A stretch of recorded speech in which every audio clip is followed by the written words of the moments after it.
बहुत समय पहले की बात है। आनंद नगर नाम के एक राज्य में राजवीर सिंह का राजा राज करता था। उसकी एक रानी थी जिसका नाम था मंदाकिनी। वो एक बहादुर राजा था, लेकिन उसकी जनता उससे खुश नहीं रहती थी क्योंकि वो कर्तव्यनिष्ठ नहीं था और उसके अंदर अहंकार कूट कूट कर भरा हुआ था। महाराज, मैं एक बहुत आवश्यक बात बताने आया हूँ। कृपा करके मेरी बात को गौर से सुने। कौन है ये? ये मुरली है महाराज, आपके राज्य का एक किसान। इस किसान को इतना भी नहीं पता कि मेरे दरबार में सिर झुकाकर बात की जाती है। कैसे आंखों में आंखें डालकर बात कर रहा है। पर महाराज, तूने मेरा जयकारा भी नहीं लगाया, बस आते ही अपना दुखड़ा शुरू कर दिया। जैसे मैं तेरा दोस्त हूं, बल्कि मेरे दोस्त भी मुझसे ऐसे बात नहीं करते। मैं माफी चाहता हूँ महाराज। महाराज की जय हो, महाराज की जय हो। मेरी बात सुन लीजिए। अब ये सब करने के लिए बहुत देर हो चुकी है। दरबान, इसे दरबार से बाहर निकाल दो। मुरली चिल्लाता रहता है और राजा उसकी परेशानी सुने बिना ही उसे दरबार से धक्के मारकर बाहर निकलवा देते हैं। महाराज तो हमारी बात सुनने को तैयार ही नहीं है। अब हम क्या करेंगे? आप परेशान मत हो, कल मैं जाकर महाराज से बात करूंगी। हो सकता है वो एक औरत की बात सुन ले। भाभी, हमारा राजा बहुत अहंकारी है। उसे अपनी प्रजा से कोई मतलब नहीं है। अब हमें ही कुछ करना पड़ेगा। हाँ हरिया, तुमने सही कहा। कुछ भी करने से पहले हमें एक दो बार और कोशिश करनी चाहिए। अगले दिन मुरली की पत्नी तारा राजा के पास पहुंचती है। महाराज की जय हो। महाराज, हमारे राज्य में सूखा पड़ रहा है। बहुत समय से बारिश नहीं हुई। सब तालाब और कुएं सूखे जा रहे हैं। तो मैं क्या आसमान में जाकर बादल बरसाऊं? क्या फालतू बातें करने चले आते हैं लोग। निकालो इसे यहाँ से। अरे पर मेरी बात तो सुनिए। इस सूखे की वजह से राजा तारा की बात नहीं सुनता और उसे भी वहाँ से निकलवा देता है। अगले दिन हरिया जबरदस्ती दरबार में घुसता है और चिल्लाता है, महाराज की जय हो। मेरा नाम हरिया है महाराज। मैं बहुत गरीब हूँ। मेरा बच्चा बहुत बीमार है, पर उसके इलाज के लिए मेरे पास पैसे नहीं है। मेरी मदद करिए महाराज। तो मेहनत मजदूरी कर, पैसे कमा और इलाज करा। यहाँ क्या दान बट रहा है जो भीख मांगने चला आया है? राजा अपनी प्रजा की कोई बात नहीं सुनता था और शायद अपनी प्रजा की हाय के कारण ही वो आज तक निसंतान था। महाराज, मुझे बहुत चिंता हो रही है। हमारी अभी तक कोई संतान क्यों नहीं हुई? अगर ऐसा ही रहा तो आपका वंश आगे कैसे बढ़ेगा? ये चिंता तो मुझे भी खाई जा रही है। कितने वैद्य बदल दिए, पर कोई फायदा नहीं हुआ। मेरी मानिए तो राज्य में मुनादी पिटवा दीजिए कि जो कोई भी ऐसा नुस्खा बताएगा जिससे हमारी संतान हो जाए, उसे हम अपना 25% राज्य दे देंगे। हाँ, यही करना पड़ेगा। इसके अलावा कोई चारा भी नहीं है। अगले दिन राजा पूरे राज्य में ये मुनादी पिटवा देता है। बहुत से लोग आते हैं और अलग अलग उपाय बताते हैं, पर वो सारे उपाय बिल्कुल फिजूल के थे। पर तभी वहाँ एक साधु आता है। हे राजन, मैंने सुना है तुम संतान प्राप्ति के लिए किसी उपाय की तलाश कर रहे हो। हाँ साधु महाराज, 10 साल हो गए मेरी शादी हुए, पर संतान नहीं प्राप्त हुई। कई वैद्य आए और अलग अलग नुस्खे देकर चले गए, पर कोई लाभ न हुआ। दवाओं से संतान प्राप्ति नहीं होगी राजन, चमत्कार से होगी। चमत्कार से? इसका क्या मतलब है? हाँ रानी, चमत्कार से। तुम्हारे राज्य के जंगल के आरंभिक छोर पर एक तालाब है। वो एक जादुई तालाब है। वो तालाब लोगों की हर मनोकामना पूरी करता है। तुम अगर वहां जाकर एक विशेष पूजा करके संतान प्राप्ति की मनोकामना करोगे तो वो जरूर पूरी होगी। लेकिन याद रखना कि वहां जाना बिल्कुल भी आसान नहीं है। इसमें जान का खतरा है। कैसा भी खतरा हो साधु महाराज, मैं अपना वंश बढ़ाने के लिए कुछ भी करने को तैयार हूं। तो ठीक है, पर याद रखना कि वहां तुम्हें अकेले ही जाना पड़ेगा। अगर किसी को लेकर जाओगे तो तुम्हारी मनोकामना पूरी नहीं होगी। ठीक है साधु महाराज, मैं इन सारी बातों का ध्यान रखूंगा। साधु ये सारी जानकारी देकर वहां से चला जाता है। अब तो खुश होना महारानी, देखना अब बहुत ही जल्द हमारे भी महल में किलकारियां गूंजेंगी। पर महाराज, आपका वहां जाना खतरे से खाली नहीं है। भगवान ना करे आपको कुछ हो गया तो मैं आपके बिना कैसे जीऊंगी।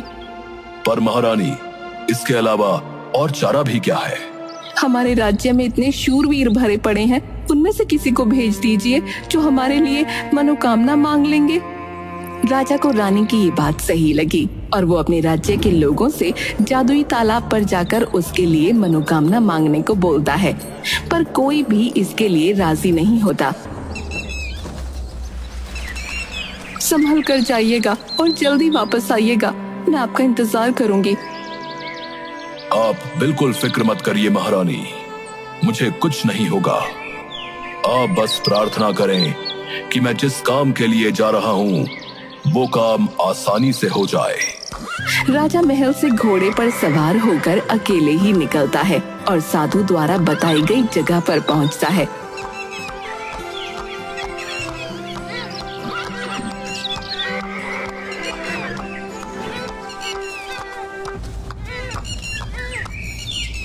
उस साधु ने तो यही जगह बताई थी, पर यहाँ तो कुछ भी नहीं है। यहाँ तो सिर्फ एक बड़ा सा गड्ढा है। कहीं उस साधु ने मुझे बेवकूफ तो नहीं बना दिया, या शायद ऐसा हो कि ये जादुई तालाब किसी मंत्र से प्रकट होता हो। हे तालाब, प्रकट हो। राजा तरह तरह के मंत्र बोलता है, पर कोई तालाब प्रकट नहीं होता। वह थोड़ी देर वहां रुककर सुस्ताता है और फिर महल की तरफ वापस चल देता है।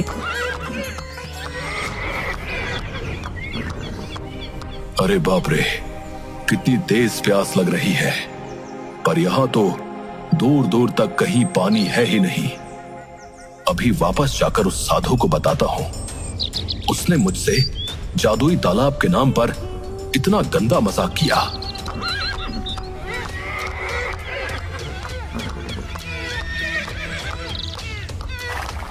सेनापति, उस साधु को बुलाओ अभी इसी समय। क्या हुआ महाराज, आप इतने गुस्से में क्यों हैं? तुम पहले उस साधु को बुला कर लाओ, फिर सब कुछ पता चल जाएगा। जो आज्ञा महाराज। सभी लोग राजा का ये रौद्र रूप देखकर बहुत परेशान होते हैं। तभी सेनापति उस साधु को बुलाकर ले आता है। जी महाराज, आपने मुझे याद किया? महाराज के बच्चे, तुमने मुझे कैसी जगह भेज दिया? वहां तो कोई तालाब नहीं था, कहीं पानी का नामो निशान नहीं जहां मैं अपनी प्यास बुझा पाता। मेरा गला सूख गया। अरे महाराज, आप गुस्सा क्यों हो रहे हैं? बारिश ना होने की वजह से वो तालाब सूख गया होगा। आप उसे भरवा दीजिए, फिर वहां जाकर मनोकामना मांग सकते हैं। पक्का ना? क्योंकि अगर ये बात झूठ निकली तो मैं तेरा सर धड़ से अलग कर दूंगा। ये बात 100% सच है। तो ठीक है सेनापति, उस तालाब को फौरन पानी से भरा जाए। जो आज्ञा महाराज, पर इस काम में लगभग 1 सप्ताह लगेगा। जितना भी समय लगता है लगने दो। जितने भी लोगों की जरूरत पड़ती है ले लो, पर इस काम को पूरा करो। 1 सप्ताह की मेहनत के बाद आखिरकार वो तालाब पानी से भर जाता है। महाराज, उस जादुई तालाब को पानी से भर दिया गया है। ठीक है, अब मैं दोबारा वहां जाऊंगा और इस बार अगर साधु के बताए अनुसार नहीं हुआ तो उसकी मौत पक्की है। राजा अपने घोड़े पर सवार होता है और जादुई तालाब की तरफ रवाना हो जाता है।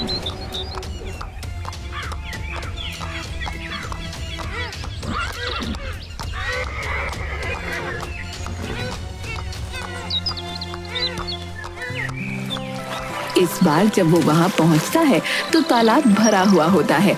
जिसे देखकर उसे थोड़ा अच्छा महसूस होता है। सूखा हुआ तालाब कितना बुरा लग रहा था, अब ये कितना प्यारा लग रहा है। मुझे समय को व्यर्थ न करते हुए सीधे अपनी पूजा प्रारंभ करनी चाहिए। राजा अपने घोड़े को एक पेड़ से बांध देता है और तालाब किनारे पूजा करने बैठ जाता है। वो लगभग आधा दिन वहाँ पूजा करता रहता है। तभी उसे किसी स्त्री की आवाज सुनाई देती है। हे राजन, अपनी आंखें खोलो। राजा अपनी आंखें खोलता है तो सामने एक बहुत ही सुंदर स्त्री खड़ी होती है। तुम कौन हो देवी? मैं इस तालाब में रहने वाली परी हूँ। मैं ही सबकी मनोकामनाएं पूरी करती हूँ। ओह, अच्छा। वैसे उस साधु ने बताया था कि यहाँ आने में जान का खतरा है, लेकिन मुझे तो कोई खतरा महसूस नहीं हुआ। खतरा यहाँ आने में नहीं, यहाँ आने के बाद होता है, और वो खतरा मैं ही हूँ। मैं भले लोगों की मनोकामनाएं पूरी करती हूँ और बुरे लोगों का सर्वनाश करती हूँ। अच्छा, पर मैं तो एक भला इंसान हूँ। मैं तो मात्र संतान प्राप्ति की प्रार्थना करने के लिए यहाँ आया हूँ। नहीं राजा, तुम भले इंसान नहीं हो। तुम्हारे अंदर अहंकार कूट कूट कर भरा हुआ है। तुमने आज तक अपनी प्रजा पर कभी कृपा दृष्टि नहीं डाली। तुम्हारे राज्य के सारे तालाब और झीलें सूख गईं, पर तुम्हें कोई मतलब नहीं है। लोग तुम्हारे पास अपनी फरियाद लेकर आए तो तुमने उन्हें भगा दिया। मुझे माफ कर दो। मैं अपनी परेशानी को लेकर इतना व्यस्त हो गया कि जनता की परेशानी भूल ही गया। नहीं राजन, अब तुम्हारा सर्वनाश होगा। ये सुनकर राजा परी के पैरों में गिर पड़ता है और नाक रगड़कर माफी मांगता है। मुझे माफ कर दो। मैं कभी भी अहंकार नहीं करूंगा और हमेशा अपनी जनता के भले के लिए काम करूंगा। ऐसा है तो ठीक है, जाओ, तुम्हें संतान प्राप्ति बहुत जल्दी होगी। आपका बहुत बहुत धन्यवाद, बहुत बहुत धन्यवाद। राजा खुशी खुशी वापस लौट आता है।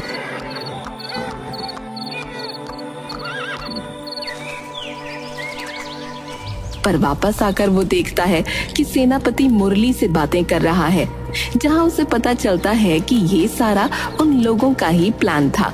वो साधु कोई और नहीं बल्कि स्वयं मुरली था। वो परी उसकी पत्नी तारा थी और इस प्लानिंग में पूरा गांव उनके साथ मिला हुआ था। राजा गुस्से में तलवार निकाल लेता है और चिल्लाता है, सेनापति, ये सब क्या चल रहा है? ये सब क्यों किया तुम लोगों ने? बताओ मुझे, वरना अभी तुम सबको मौत के घाट उतार दूंगा। आप शांत हो जाइए महाराज, मैं सब कुछ बताता हूँ। मुझे शांत होने को मत बोलो सेनापति। ये जो तुम लोगों ने किया है, ये राजद्रोह है। आप हमारी बात तो सुनिए महाराज। क्या है, बोलो। महाराज, हमने आप तक ये बात पहुंचाने की बहुत कोशिश करी और आपने कभी हमारी बात नहीं सुनी। हमारे पूरे राज्य में सूखा पड़ गया है महाराज। सारे तालाब और कुएं सूख चुके हैं। लोगों की फसलें बर्बाद हो गई हैं। आखिरकार थक हार कर हमने ये युक्ति सोची जिससे आप कम से कम एक तालाब को तो पानी से भर देंगे और हमारा काम चल सकेगा, वरना आपकी प्रजा भूखी प्यासी मर जाएगी महाराज। और इसके लिए मेरी भावनाओं के साथ खेलने का अधिकार तुम लोगों को किसने दे दिया? तुम सबको पता है कि मैं पिछले 10 वर्ष से पिता बनने की आस लिए बैठा हूं। तुमने उसी का मजाक बनाकर रख दिया। मैं तुम में से किसी को नहीं छोड़ूंगा। महाराज, आपको शायद पता नहीं होगा, पर हरिया का बेटा इसी सूखे के चलते मर चुका है और मेरी बेटी मरने की कगार पर थी। जब मैं और मेरी पत्नी आपके पास आए थे, उस दिन हमारी बेटी मौत से लड़ रही थी, पर आपने हमारी पूरी बात नहीं सुनी। आप उस संतान के लिए भावुक हैं जो अभी इस दुनिया में आई भी नहीं है। तो हमारा सोचिए, हमारी संतानें मर रही हैं। क्या आप हमारी जगह होते तो ये ना करते? मुरली ने सही कहा। शांत हो जाइए महाराज। इन लोगों का तरीका भले ही गलत हो, पर इनकी नीयत खराब नहीं है। अगर आपने अपना धर्म निभाया होता तो इन लोगों को अधर्म करने की आवश्यकता ही ना पड़ती। और आप इसी बात को लेकर गुस्सा होना कि इन्होंने आपके निसंतान होने का फायदा उठाया, तो मैं आपको बता देना चाहती हूँ कि मैं आपके बच्चे की माँ बनने वाली हूँ। क्या? हाँ महाराज, आपने सही सुना। आपको अपनी प्रजा का धन्यवाद करना चाहिए कि इन्होंने आपको अपना धर्म निभाने पर मजबूर किया, जिससे हम पर लगा श्राप हट गया और हम आखिरकार माता पिता बनने जा रहे हैं। ये सुनकर राजा बहुत ही भावुक हो जाता है और अपनी प्रजा से माफी मांगता है और वादा करता है कि आज के बाद वो हमेशा अपने धर्म का पालन करेगा और कभी भी अहंकार नहीं करेगा।